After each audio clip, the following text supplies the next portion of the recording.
Good evening. Good evening. This one will work better on the microphone. Again, good evening and welcome. We are here to celebrate the life and the legacy of Martin Luther King Jr. With this Agent of Change Award ceremony and discussion panel. Thank you for coming out this evening. And now, without further ado, I'd like to welcome the president of Wagner College, Dr. Richard Barassi.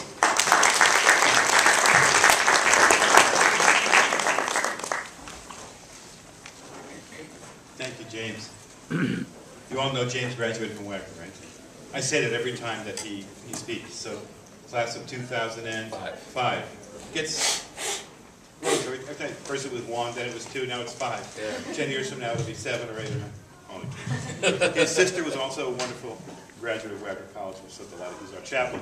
Welcome everybody. Wonderful to see you on what is a very, very special evening, of course. And I just wanted to say before we begin, we have 6 guests, visitors, colleagues, peers from Wagner College in Tel Aviv who are here tonight. Could they stand up? Could you just stand up? Welcome. They're going to be spending a bit of time with us, so I hope you get to know them and they get to know you. These 2 colleges, one in Tel Aviv and one here on Staten Island, are so similar in our philosophy of humanism and inclusion and good practice and civic engagement. You'll find that that's what they're about, so I think we'll have a wonderful connection of new friendships and new colleagues. So thank you for being here. I just wanted to say a few words as way of introduction, and I wanted to thank the panel and Osman and others for putting this together, and for James and Curtis, who's been an angel. Where's Curtis? He just stepped out for a second. He stepped out because I'm on my last legs, having been on the road 22 of the last 40 days, so he's feeding me water to keep me going tonight. So he gave me 2 bottles of water. I said, this definitely was in the spirit of Dr. King. But I just wanted to say something. I'm old enough to say this now. So I was watching the inauguration, as you probably already all watching this last inauguration with President Obama's re-election, and I was struck. You know, obviously we're all struck by the fact that it took place on the celebration of Dr. King's birthday, even though it wasn't the actual day.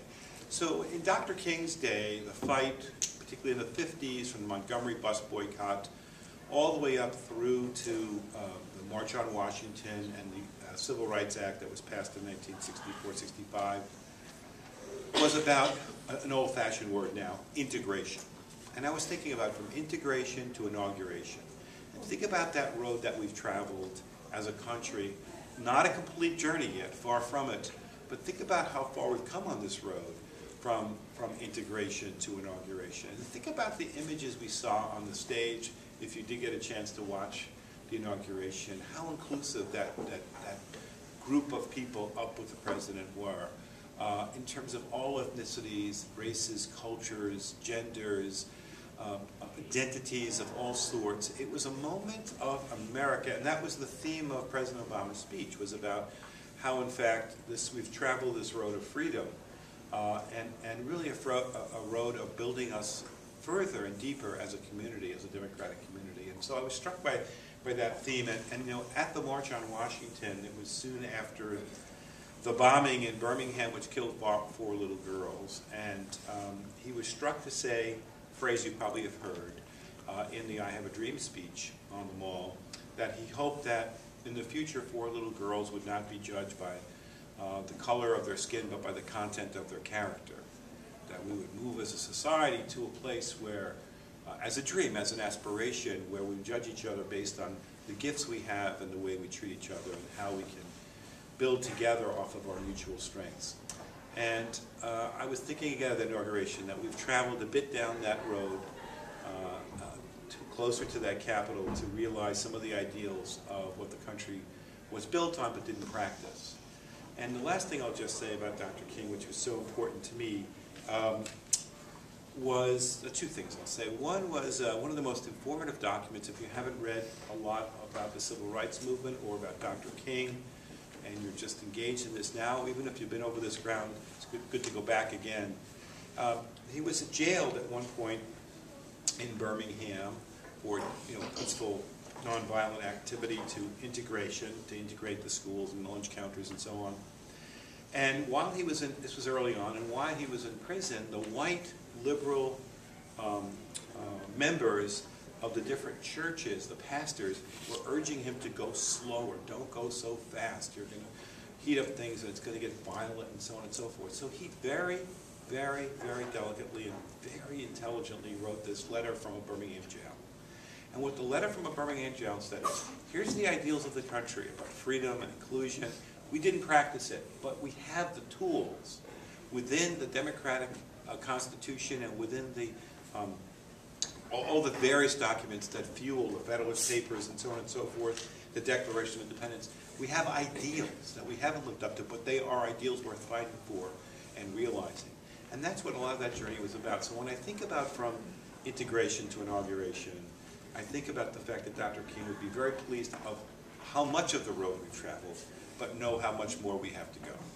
So with that, I would just say that the last thing that I love that one of his great quotes was that the moral arc of the universe bends at the elbow of justice. The moral arc of the universe bends at the elbow of justice. It's a great image to think about in terms of the work that we have to do to complete the dream. So thank you. This is going to be a wonderful evening, and thank you for putting it together.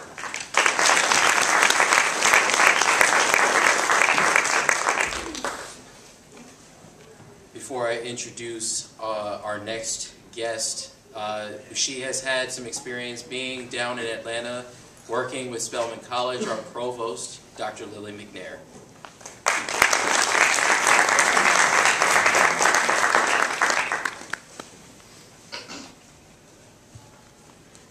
Good evening, everyone. It's so good to see you all here tonight to honor the legacy of Dr. Martin Luther King Jr., as well as to honor our awardees of the Agents of Change Awards, Steve Ciacci and Dr. Paula Tropello, and to participate in a panel discussion led by our very own Dr. Usman Traore and our students on Tracy Kidder's book, Strengthen What Remains.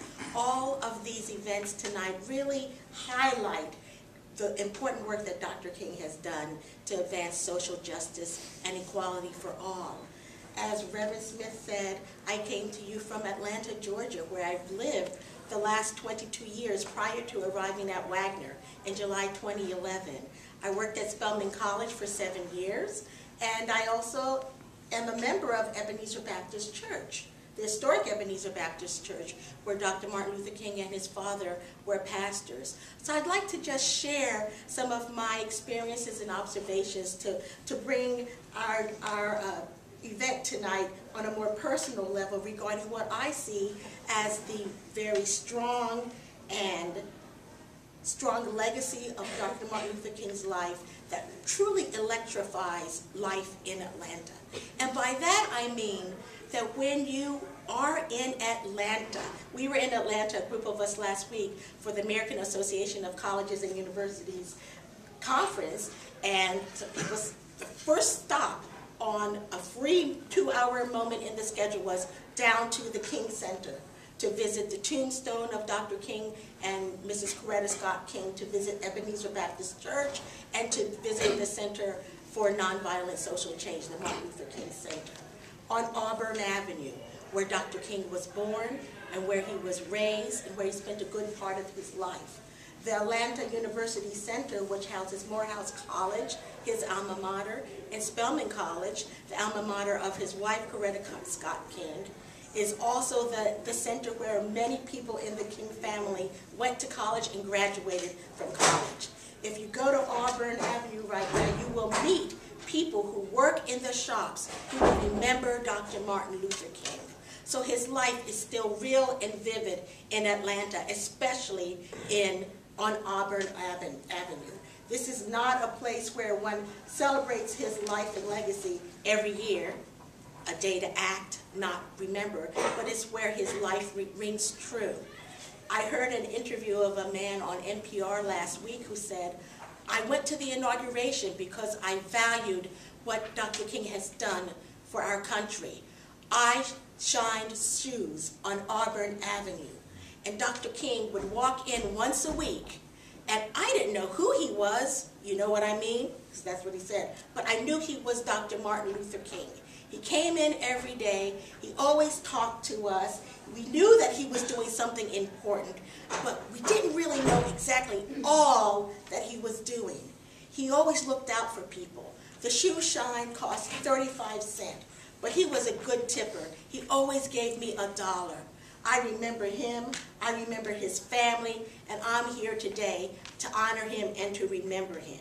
When you live in a community where his life is that real, where his sister, Dr. Christine King Ferris, is still a faculty member at Spelman College, where his niece, Angela Ferris, is a faculty member at Spelman College, where his daughter, Bernice King, is a pastor in the community, where Ebenezer Baptist Church hosts the Martin Luther King Ecumenical Service every year on the holiday. You begin to really feel his life work.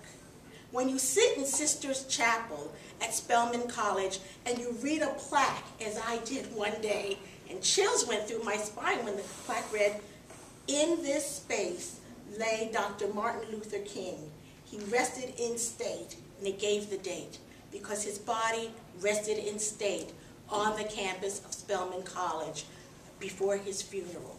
Where you walk across the street to Morehouse College and you see a beautiful, larger-than-life statue of him in front of the Martin Luther King Chapel, and you see his legacy, his words, his wisdom woven throughout the mission of that college. And here, not only faculty members who taught him, but people who went to school with him and students who came to Morehouse to just soak up his wisdoms and words. It's a constant reminder that his impact on the world, his impact on Atlanta is still here, vivid and strong. And yes, he would continue to say, keep moving forward. The struggle is not yet over. We're all in this together. So in some ways, a native of Atlanta, having been there for 22 years, I have gained so much by being in a community of churchgoers who remember his family, who talk about his speeches, who talk about what it was like when he came back from Birmingham, from being in the jail and having written those letters. That history is still, fortunately, still very alive in Atlanta and in other parts of the world. So I am just so pleased, so honored to be part of a community here that honors his legacy and his life and his work so vividly and so passionately. So I know that we'll have a wonderful program ahead as we honor our 2 H's of change, who show us every day that we can each make a difference in honoring the hard work that he shone a light on so many years ago. Thank you.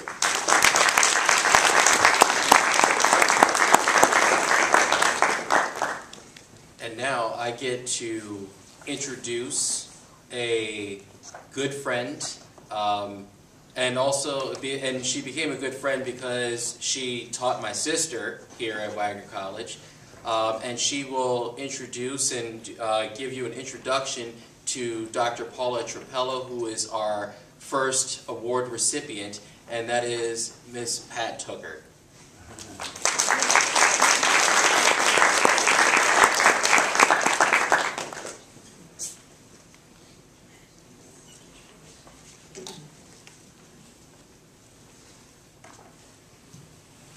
Thank you, James. Is it this one? Hello? Both of them. Both of them? Okay. It's my pleasure to be here. Thank you. I'm Pat Tucker, the Dean for Integrated Learning, and also an Associate Professor in the Evelyn L. Spiro School of Nursing. Lucille Joel has a wonderful text that we use in the nursing school called Advanced Practice Nursing, the Essentials for Role Development. In her text, in a chapter entitled Competency in Advanced Practice, she speaks about change in a complex world. Understanding complexity, science, and chaos theory can help create the linkage to change. describing change as a dynamic journey that is everywhere and cannot be avoided, but needs to be embraced by leaders. The leader's responsibility is to help translate the change for their followers and to be a role model, to have a comfort level with the ambiguity generated from uncertainty. The leader is the change agent or catalyst for change in an organization and is under constant observation by followers to determine how she or he adapts to the change. If the leader does not adapt to change, the followers will not adapt. She goes on further to describe creating a vision for the change and why it is needed as a key to success. The leader needs to work with all of the stakeholders. Now, I could go on, but most of you have been in class all day, so I won't. But I will describe for you a little bit further in the chapter some of the domains of advanced practice nursing. As I'm here to honor one of my dear colleagues and friends, Dr. Paula Tropello, if you ask Dr. Tropello who she is, among many of the roles that she has had over the years, she will first and foremost say, an advanced practice nurse. The domains of advanced practice nursing, personal competencies consist of self-awareness, self-assessment, self-confidence, emotional self-control, transparency, adaptability, achievement, initiative, and optimism. Social domains of the advanced practice nurse consist of empathy, organizational awareness, service, inspirational, influence, developing others, change catalyst, conflict management, teamwork, and collaborator, all of which Paula certainly embraces. Taking those domains and applying them to the advanced practice nursing theory, APNs are leaders, both formally and informally, in the practice setting. As clinical leaders, they serve as the leader and have many followers, depending on the situation. There are many common characteristics of leadership. I'm not here to speak about leadership theory, but regardless of the theory, one will identify with theory. The key characteristics are strong values, clear purpose, bringing out the best in others on the team, strong interpersonal relationships, mutual power and influence, and clinical competence. The APN uses evidence to support practice, ensures that quality indicators are met, works with the team, has strong collaborative skills, and focuses on the patient, family, and clients in the community. The APN can be the leader in the primary care model or anywhere that she chooses to practice. APNs are innovators in creating new models of care delivery for the future. Dr. Paula Tropello has an educational background that stems from a baccalaureate in nursing from the University of Virginia, a master's degree at the University of Florida, with a specialty in maternal child health and pediatric nursing. She has an EDD from Rutgers State University, with a dissertation on the origins of the nurse practitioner movement before many even knew what nurse practitioners were. She has a postmaster's family nurse practitioner certificate from Wagner College. On her CV, Paula indicates her goals and research interests as such: continued development as effective consultant, administrator, educator, and practitioner, researcher, and publication, international service to undeveloped areas through nursing scholarship and public health. She wants to increase nursing's visibility and professionalism globally while being a change agent for new nursing education and practice initiatives with integration of technologies. She further writes that my specific areas of interest are global service learning, disaster nursing, primary care, advanced practice of the role, the history of the role of nursing, critical thinking development for safer practice using simulation technology, and ensuring the implementation of the IOM's, the Institute of Medicine's, Future of Nursing report. Those are her goals, indicated on her CV. Her current certification and licenses span from RN licensing in New York and New New Jersey and New York Boards of Nursing certification as a family nurse practitioner, the ANCCC, the American Nursing Certification Center, Family Nurse Practitioner National Board Certification through 2014, CPR, American Heart Association, BLS Heart Healthcare Provider, DEA and CDS for Prescriptive Authority, and the American Red Cross Mass Care Certification. Her professional organizations and associations stem from the American Nurses Association in New York and New Jersey, International Council of Nursing, Health Volunteers Overseas in Uganda and Nicaragua, the American Academy of Nurse Practitioners, the American Association for the History of Nursing. Ooh, you get the message? National League for Nursing, Sigma Theta Tau Epsilon Mu, Advisory Committee for International Nursing University on St. Kitts, the American Association of Colleges and Universities, Council of Deans, Senior Colleges, Universities, New York State, American Association of Colleges of Nursing, and the Medical Reserve Corps. This is a busy lady. A spouse, a mom, a grandmom, my colleague, my friend, the chairperson of the School of Nursing. Both abroad and on campus, I'll close with some of Paula's accomplishments, if you haven't kind of got that picture already. She's been at Wagner College since 1998. She's been a department head twice, chairperson for the School of Nursing from January 98 to 2004, went on sabbatical, was re-elected in 2010 to 2013. Paula has coordinated successful change in our School of Nursing, from the second degree program, which was unheard of at the time, to the expansion of our Nursing Resource Center, not only with the classroom to sit 60 students, but to a simulation lab that we never had, and more importantly now, staff that support simulation, which is an absolute must throughout most healthcare settings and academic settings. She put together a nurse advisory council with some well-known, nationally known people, and most recently has helped put together a doctorate in nursing practice curriculum that we are soon to submit to the state of New York. She had a few helpers along the way, but if it weren't for Paula constantly pushing us, many of these accomplishments would not have happened. She's been the acting VP and Provost for the International University of Nursing and HVOS volunteer in Uganda.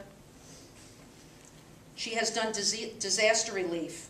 She writes, as she states, in my role as a professor and at the associate, bachelor's, and master's level, she has led students to do disaster relief in Hurricane Andrew twice, Katrina twice, Haiti 3 times, and the latter being ongoing sustained efforts with the NGO Foundation for Peace, of which she is in the process of putting a team together to go down there this spring. Of course, we had Sandy kind of come in and throw our lives around a little bit. Paula also contributed to that. In closing, I would be remiss not to bring forth some of her most recent scholarship. She has an abstract submitted right now for publication on the maturation of a nursing civic engagement curriculum. She has an abstract submitted to the Infectious Disease Conference on working with cholera clinics in Haiti. And she was very, very instrumental in our school receiving a designation recently through the NLN, which is the National League of Nursing, to be designated as a center of excellence. There are over just about 1,000 baccalaureate programs in the United States. 17 of them, if I'm correct, has this designation, and we are one. We are all very much aware of Dr. Martin Luther King's most famous speech, I have a dream. Paula has dreams every day. Sometimes we have to sit it down and say, go have a cup of coffee. We're a little busy, and we just have to kind of, oftentimes I'll say, Paula, just take the on button and turn it down a little bit, just a little bit. Dr. Garassi mentioned a few quotes from Martin Luther King. I'd like to close with just a few that I really think tie in with Paula. One is, faith is taking the first step, even when you don't see the whole staircase. Second, the ultimate measure of a man is not where he stands in moments of comfort and convenience, but where he stands at times of challenge and controversy. Here's a third one. An individual has not started living until he can rise above the narrow confines of his individualistic concerns to the broader concerns of all humanity. And lastly, whatever affects one directly affects all indirectly. I can never be what I ought to be until you are what you ought to be. This is the interrelated structure of reality. It is my pleasure to present to Dr. Paula Tropello the Agent of Change Award.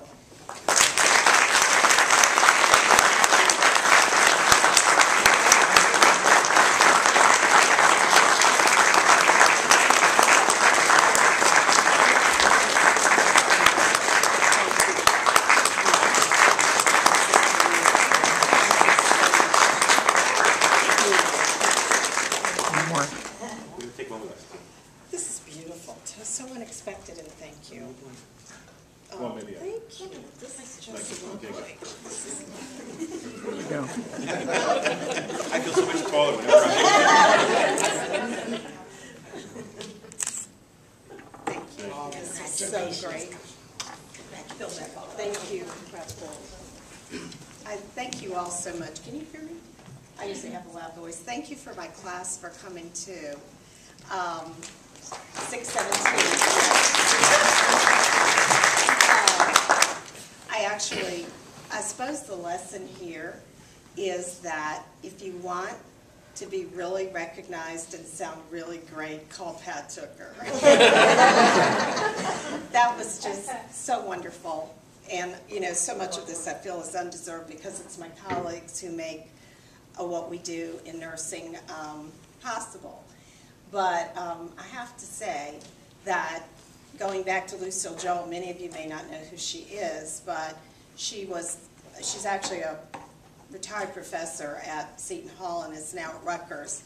And she's sort of a pip. The last time I saw her, she was getting her hair done in Durban, Africa at the International Council of Nursing, and she always has something funny to say.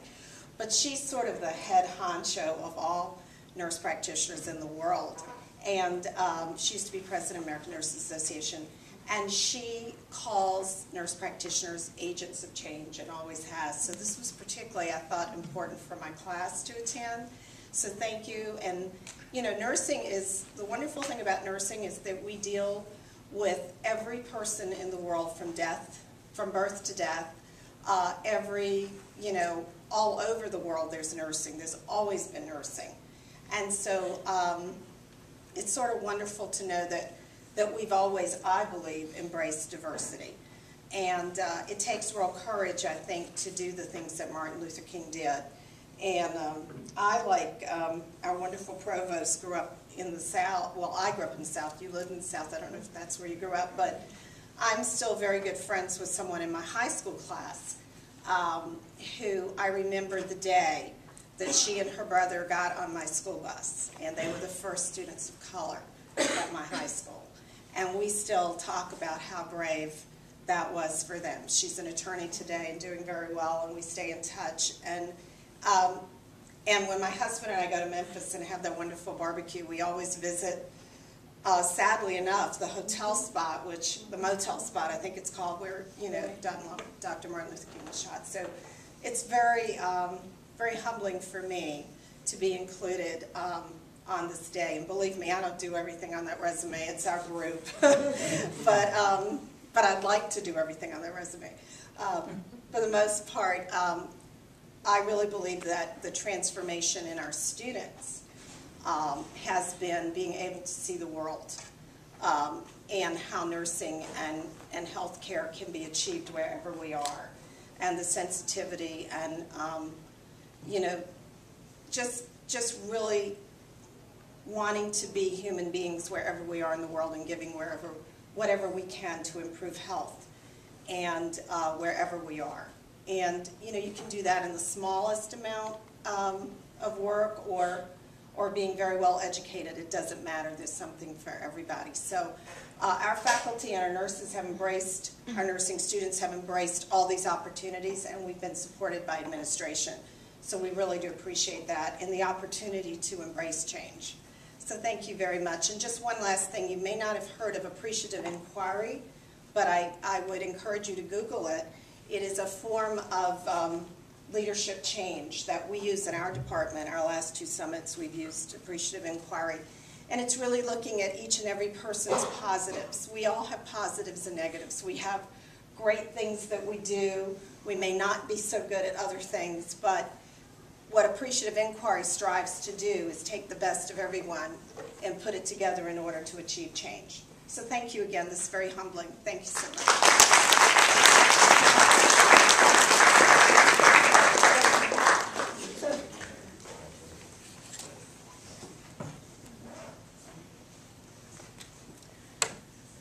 Our next award recipient, I have the honor and privilege of introducing and giving you a little bit of information. I'll tell you, if you go on the Wagner website, anytime you click athletics, you will normally see this young man's picture up on the website. Steve, he might be quiet, but everybody knows exactly who he is because, you know, he's a pretty big guy. I mean, you know, I'm just saying. I mean, he does anchor the O-line on our 2012 NEC champion football team. We can give a hand to the football team. Steve, who is constantly serving others. If you know Steve, you know he is always doing some sort of work to help out. I mean, he takes student athlete and, you know, person who is an agent of change to the next level. I've actually had the opportunity for the past few years to talk to Steve, especially when we were together with Operation Christmas Child. And that was something that we did, and it was with the Fellowship of Christian Athletes, which Steve is also a part of, where we were able to get shoeboxes and pack shoeboxes with, you know, hygiene supplies and toys and scriptural verses. And then we packaged these and then we shipped them out to children all over the world to give them a message of hope and to, you know, to let them know that there are people around the world that care about them and to give them a little something that they might not normally have. And so we got to know each other then, had great times, you know, especially it was, what is it, in November, right? November normally, and we're always sitting there singing Christmas carols and running around with, you know, elves hats and Santa hats and things like that, and just, you know, getting in the holiday spirit in the VIP room in the Spiro Sports Center. And it's that time where you can show appreciation, and it's great to see, you know, when Steve headed this up, to see how many of our student athletes actually came to participate. There were over 60 of them there. And it's just great to see the people that were there that think outside of themselves, and they don't, you know, and they don't take it lightly. This is something that they want to do, and they show up, and, you know, and for Steve, I know it's something that it is near and dear to his heart. Aside from doing the Operation Christmas Child, Steve has also coordinated the Wagner Bone Marrow Registry program. He's also part of the Wagner Athletics Relay for Life team, standing out there. I saw you standing out there like all day and night doing Relay for Life, and, you know, like I said, this man has unparalleled dedication. He has also been active with Habitat for Humanity, Kids Fighting Cancer, has served as a liaison to the Staten Island University Hospital. He is also, like I said before, a member of the Fellowship of Christian Athletes. And Steve has so many awards that the printer ran out of ink. So I can't even see it because he's just received so many awards just this past year alone. So it is my honor, it is my privilege to bring to you Mr. Steve Ciacci, class of 2013.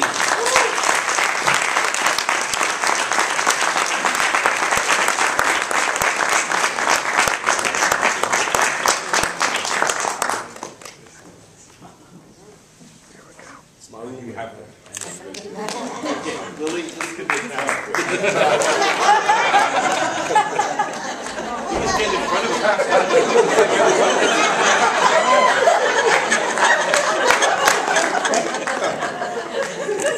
One more. Thank you.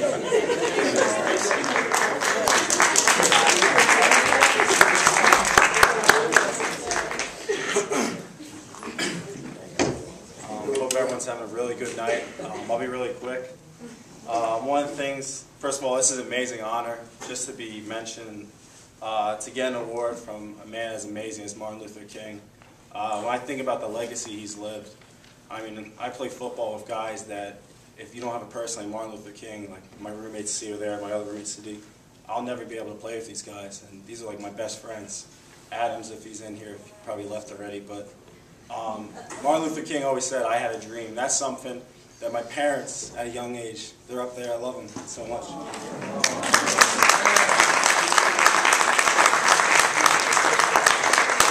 I'm not usually emotional either, but my parents always made me strive to be like him, and he was a big part growing up. They always taught me about him.